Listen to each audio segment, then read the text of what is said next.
সরকারি চাকরিজীবীদেরও বাধ্যতামূলক সর্বজনীন পেনশন কর্মসূচির আওতায় নিয়ে আসার ঘোষণা দেওয়া হয়েছে প্রস্তাবিত বাজেটে। তবে এখন যারা সরকারি চাকরিতে আছেন তারা বিদ্যমান নিয়মেই পেনশন পাবেন।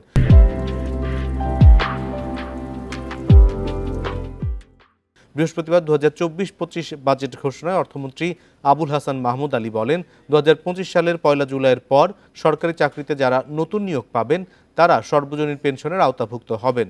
অর্থমন্ত্রী তাঁর বাজেট বক্তব্যে আরও বলেন, পেনশন সুবিধা পান এমন সব সরকারি প্রতিষ্ঠানের নতুন নিয়োগপ্রাপ্তদের সর্বজনীন পেনশন ব্যবস্থায় আনা হবে।